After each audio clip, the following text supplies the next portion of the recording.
Build and Real Life magazine. We're here at Watson Brothers, City of London. Great pleasure meeting up with Michael Louca. Morning, Michael. Morning, John. Thank you very much indeed for inviting us up. It's a pleasure. It's been very interesting, and I have to say, an amazing setup. So, come on, explain to us about the guns that you produce. Yeah, what you must remember, John, a gun is a journey. When you build it, as I said earlier, you start off with a good pair of barrels to the customer's requirements, knowing the finished weight of the gun. Yeah. When that side of it's done, then really you're down to the mechanics of the gun and the style of the gun. Right. Hence the action which we've already talked about. Yes. The ejector work being fitted on that particular gun will eventually end up looking like this. Okay. Right. Now, just explain to me. This part is the.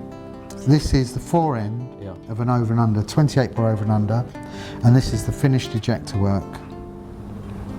Which, if I'm right in saying, that's obviously side by side. Yeah. I mean, they're not even similar, are they? No. Obviously performing two completely different functions. What makes them so different is this sits neatly on the bottom between two barrels, and the side by side ejector work works centrally. With you. What makes the over and under that much more work is you've got to have two completely separate systems. Yes. On either side to work either barrel. Goodness me, there's an awful lot more work in these, Michael, than, well, I'm sure there's the same amount of work, but just is different. That looks a lot more complicated. Well, you have to house it separately, whereas this is housed together. Yeah, that's nice, isn't it? One of the important things about the ejector work on this design, which I come up with, I think we did touch on this earlier, was it's got to work efficiently, but without putting a lot of pressure on the gun. Oh right, yeah. I remember that's when you clicked it with your finger, wasn't it? Yeah. So this would fit on neatly on the front of a 28 bore gun, which we've got upstairs. You'll see a bit later. Yeah. Okay, so side plates. Side locks. Side locks. Very important feature on an English gun. Okay.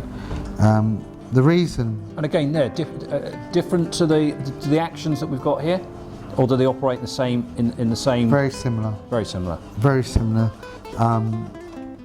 You notice with an English gun we have what we call an interceptor sear. Okay. Very important. It stops the gun from jarring off. Oh right. Okay. So when you lift the sear and pull the trigger, you're actually lifting two sears like that, which will allow the tumbler to move round. Oh, I see. It's as simple as that. Over and under, this is a side-by-side lock. An over and under lock works in the same fashion. The big difference being this is a sprung at the front of the lock, the spring, and on an over and under it's a back action lock, what we call back action, where the mainspring is behind the tumbler. Oh, I'm with you. And on this lock it's in front. So it'll be up through this section here. So on an over and under it'll be a back action lock. Yes. And on the side by side it'll be a bar action lock.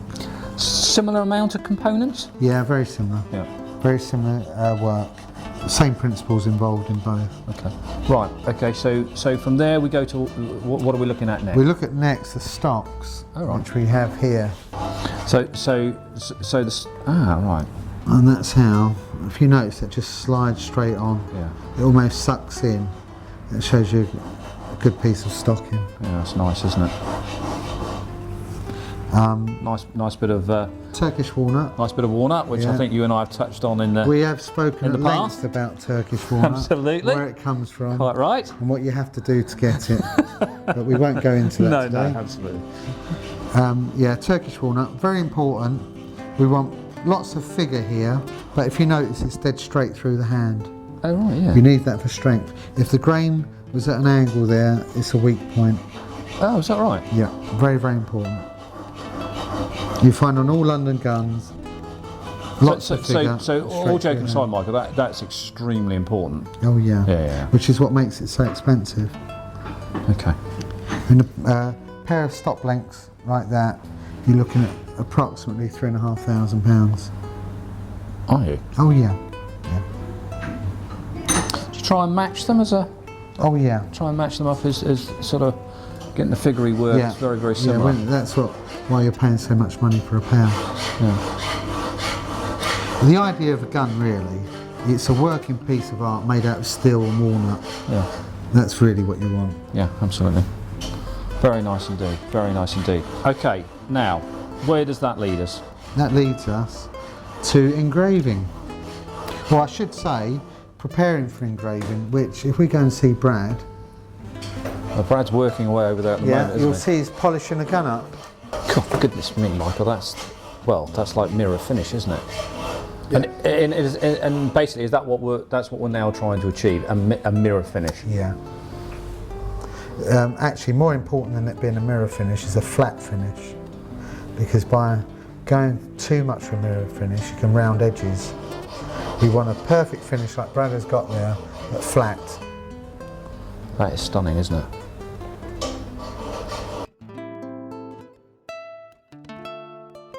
One aspect we shouldn't overlook is the hard work produced by young James over there, filing up his lever. Ah, well, let's have a quick look at James. Now this is a slightly earlier stage, but poor old James was having to beaver away, filing up his lever. He's getting not a lot of thanks. That's a nice piece. That's on these 4 bores, James, isn't it? Yep. Okay. Now, that am I right in saying that's going to start off as just as a traditional blank of steel, and that's produced by hand? Pretty much. We've actually wire cut the rough shape out, Right. Okay. just to save his arms a bit. Yeah. Otherwise, it's it's going to be quite an enormous block to achieve that, isn't it? Yeah. Yeah. And is that all one piece? Yeah. Oh, the whole lot is one piece. The whole lot. Oh, this is all one piece as well. Yeah. And Well, yeah, James has really got to I mean, grips goodness with me, getting that's in shape. yeah, that's going to be what, sort of 1 1/4 Yeah. by sort of 3.5 inches, 4 inches long, isn't it? To achieve that. That's nice. That's nice. The very first ones James did cut completely by hand. Did you really? Yeah. It's a lot of work. Started off with a hacksaw and a file, the whole thing. Oh, goodness me. Yeah. Very nice work, sir. Very nice. Well, Michael, we can see Leanne working on a design in front of us. Now, how many designs do Watson Brothers, or what can we offer the clients?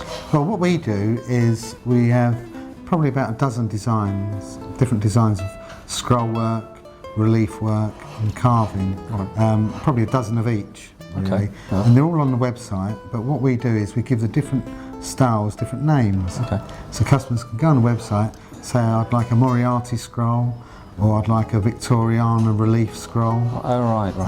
Different types of carving as well, and they can mix and match. They can match. And this is good for whether we're using an over and under, or we've got side by side. Oh, yeah. No issues at all on that. None at all. And say for argument's sake, if I brought in a gun from somewhere else, again you can copy patterns or. Oh, we're always looking to increase the different designs we have. So it's not a closed book. Yeah. If customers come up with other designs, or they want us to make up a new one, we can do that. So Leanne's quite happy to Oh yeah, Leanne's fabulous. Right, okay, so we've now gone from a polished item, it's now with Leanne, Yeah. and she starts work. What are the basics? Well, here we've got a good example. A customer has asked for an Edwardian Scroll. This is a 30 Super double rifle. And what Leanne has done is she's knows the scroll pattern, she's drawn it on, cut the background away and stippled it and designed what the customer's asked for. That's absolutely superb. The background, as it were, is fantastic, Yeah. isn't it? If you look at it, we've done a different technique with this background, and it's actually pimpled. Oh yes. And now the rest of this gun is going to have carved breech ends and also carved bolsters. That's nice, Michael, isn't it? So, Michael, these are the barrels for the 30 action Super that we've just rifle, shown. yeah. And you can see all this extra work we do on the barrels. This is all included in the price of the rifle. Is it? Now, there's a good reason we do this. Go on. It means that every gun which goes out here is a really fine specimen of our work. I mean, that's gorgeous, that is. Because if you start offering this as an optional extra, a lot of customers Yes. may not decide to spend the extra money. Yes, yeah. We can call. So you know every gun that goes out here is every gun is an quality. exhibition gun. Yeah. Beautiful. Beautiful. So this enscrolling work that we've got on here would then tie up with the sections that we have through here, is that correct? Yes, that's right. That gun has got to be carved yet. Okay, just to elaborate a little bit on that. It's got to be... The breech end is going to be carved here. This isn't engraved yet because we're going to carve it all up. What that means is basically it's three-dimensional, and also these bolsters are going to be carved. Very nice indeed. Very nice indeed. And same procedure on this, when you make the mechanisms up, the barrels addressed to them, they then go off to the proof house. Same routine, they fire Once the gun's actioned, it's proofed, deemed as safe, stamped up, then you do the rest of the work, do the ejector work, do the stocking, then polish or engraving. You proof as early as you can. Right, okay. Once the gun's finished, it doesn't revisit the proof house. No, that's so. It's been proofed. It's ready. It's ready to be fired. Yeah. All you guys need to do then, I say all you need to do, then it goes into finishing the gun off completely. That's right. Okay. Yeah. And the gun's in proof for 0.010 of an inch. Oh right. So proofing is an internal measurement. Okay. So it lasts as long as the gun doesn't exceed its proof size. And the proof size is the dimension of the internal size of the barrels, is that correct? Right. So you put the measurement down there, and when you've got you stay within those tolerances. Once it's gone outside that tolerance, that gun is... You can reproof. It's not redundant then? No. A lot of guns are reproofed, older guns. All right, so it's not a redundant gun. It can then come back to you guys, you service it, you then send it, you send it off for proofing, finishes proofing, no problem at all, comes back, servicing, client can then go and use it again. Exactly. Oh, right. So, interesting. It was one of those things I thought, once it had gone oversized, I thought that was the gun's life finish then. No. Very good. Next we've got the finishing stage. Good, right, lead on. So here you can see I've got a pair of guns which I'm finishing at the moment.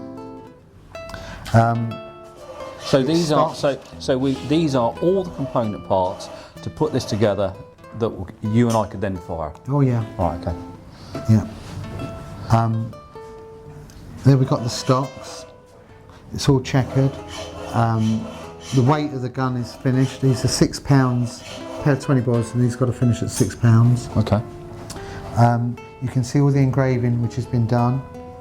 Yeah, it's gorgeous, isn't it?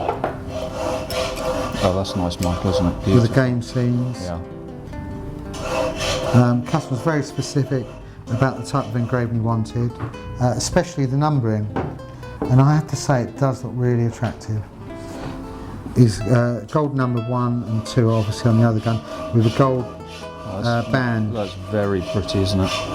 It's very nice. And again, these guns, all of that is within the standard price of the gun. There is only one price to our guns. Right. Single trigger. I've fitted this all up now, and it's all ready for hardening and polishing. Okay, so it now goes. So it goes through the next phase, hardening and polishing. Yeah. The wood will go into oil. Okay. Is that a lengthy process? Oh yeah, it'll take about a month. Oh, is it? Yeah. We put a coat on a day. I always say with wood finishing, less is more. Less is more. Oh right, yeah. I So you have to prepare the wood so it's really flat and even, and then you start feeding it with oil. Right. Okay. And approximately how many coats will we have on that? A minimum of 30. All right. And then depending on how the wood reacts. And I was about to say, then is it a case it down to the eye? You've completed 30, and as long as you're happy with that, then that's fine. If not, you'd keep going until it meets. Yeah, there's no limit. The wood's ready when it's ready. Yeah. Okay.